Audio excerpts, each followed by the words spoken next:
that immediately come to mind when you hear the phrase NWA World Heavyweight Champion or champion of the WWE Attitude Era? Better than I gave him credit for at one point. One of the guys that I can remember watching when I first started really getting into wrestling. A tough guy. I knew he was different from anybody else.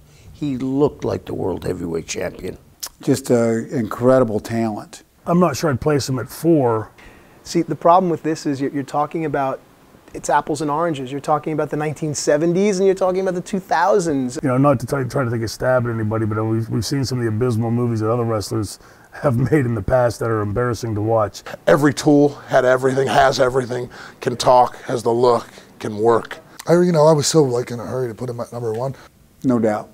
And there's nothing more compelling and shocking than when an adored babyface turns his back on the fans and becomes a dastardly heel. Wow, that low, huh? See, that would have been my #1 or #2. Probably the best, I think. You saw it coming, whether you want to believe you did or you didn't. No. No. Oh, it's great. You kidding me? Nope. Yeah, that was just a turn. I wouldn't say top 5 because they kind of telegraphed it. So I guess I wouldn't put that in my top 5. I personally thought it was a horrible turn. Terrible. That one kind of made me go.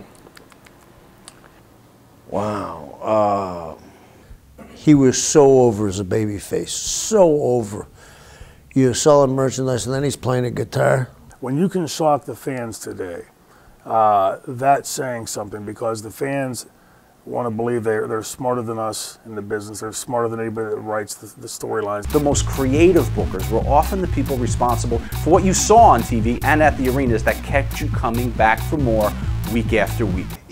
I would love to know what these people are grading this on. His reputation precedes him. He's a pretty smart individual. Brilliant fucking guy, but I never thought of him as the booker. Because he wasn't writing the TVs.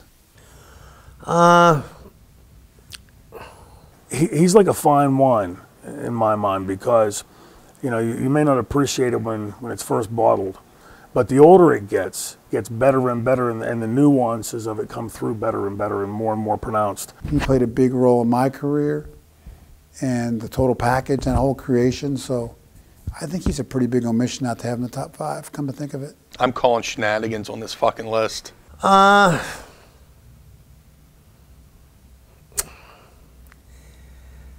It wasn't just him writing, though. Then it was everybody. Took a concept and brought it up to date. I'm not sure I'd rank him in the top 5. Trust me, he was never, ever writing TV by himself. If I'm not #1, I'm out of here.